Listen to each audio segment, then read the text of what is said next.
Hey guys, Jason Reichert, Crazy Blessed Fishing.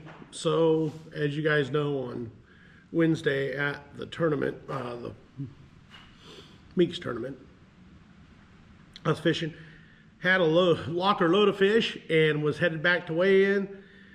And it was actually early. It was only like 1 o'clock, and I was going to another spot to fish. I was going to fish Cow Creek, and then head on around to Mill Creek and give Mill Creek one last try, and then go back to Ants Creek for weigh-in. And coming around the point out there across from Indian Point, just across from Moonshine Beach in that corner there, coming around that corner, motor just gave it up. It went into limp mode. All the bells and whistles were going off. So luckily the guys over at Bass Pro made room for me and are going to get me in next Friday and get this thing taken care of, and hopefully we can get back on the water soon. If not, I've got, depending on what they do with the motor's still under warranty, so we'll see what happens there. If not, I've got a new boat picked out in Kansas City. I didn't know that Ranger's come out with a new one that has heated seats and heated steering wheel, and that may be my deal. Anyways, wanted to give you guys a fishing report from what I know there's a couple of different tournaments on the lake on Saturday, and what I know from the tournament on Wednesday. First off, the bite started off really good. If you get out early in the morning from 6:30, 7, even 7:15 or so, that shad spawn's still going on a little bit. And man, I had 3 decent fish in the boat between, well, I guess the first 20-25 minutes of the tournament. So it was good. But then about 9 o'clock, it shuts off, and I mean, it shuts off hard. Just, it's done. And don't get discouraged, because about 1 o'clock, noon 30, 1 o'clock, it starts picking back up, and it gets good again. But I found a resolution to that problem. So in the mornings, what I'm throwing is a spinnerbait. I lost the one that I had on here, but you're going to want something that throws a lot of flash. Gold, silver, the hand hammered, but I got some more of these in from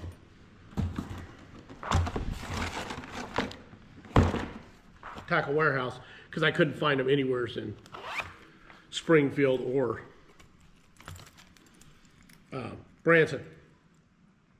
This is the Nichols Pulsator, and that gold blade with the sparkles in it, I guess it's almost like a glitter, and that silver blade with the glitter, that's the Bombshell. Man, this bait is flat getting it done. I've been pairing it up with a spunk shad and let me grab it out here real quick and I'll show you. But boy, that bait right there has flat been getting it done. And guys, whenever you roll it through the water, I mean, you want to get it up as close to the bank as you can. Whenever you're coming out, you get it fired up, and you want that blade just to spin just as slow as it can. Just a bump, bump, bump. And it's going to throw so much flash out there, you're not going to believe it. I mean, it's more flash than I thought was feasible to believe that a bass would eat. And I've been fishing a while, and I'm a fan of flash, but not that much flash, especially in clear water. And man, they are just flat hammering it. I mean, whenever they hit it, they hammer it. Now, let me take a break real quick. I'll be right back, and I'm going to grab how I actually had it rigged up for the tournament, and I'll show you guys that real quick. Okay, so I'm back. So this is the Hog Farmer Stroll Shad, and you can see how flimsy that tail is. I'm telling you guys,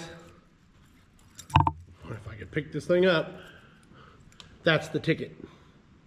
On Table Rock right now, between 6 in the morning and 9 in the morning, that is the ticket. After noon, about 1 o'clock, that becomes the ticket again.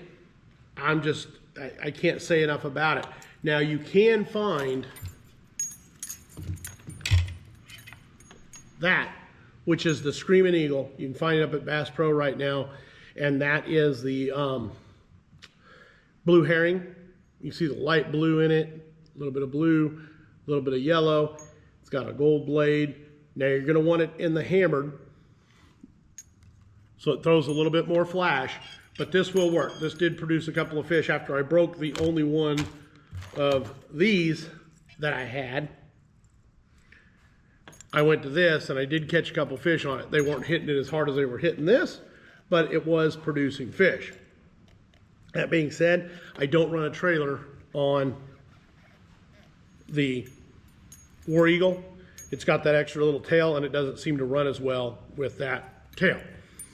So coming back to this, I put a tail on the nickels. It seems to make it balance out and run a little bit better. And like I say, that's the bombshell color. And boy, I can't say enough. I've never had them hit a spinnerbait that aggressive as they were hitting this thing.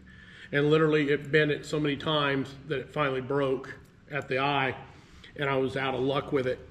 Since then I've ordered a few and got a few more in stock, got a few more in my box, and I found this one. It's got the double gold willows. So unfortunately, the spinnerbait might be over by the time I get back out there, but we'll see. Anyways, guys, I mean, that's just been the ticket for me. The brighter the flash, the bigger the fish. And I mean, it's been working really, really well.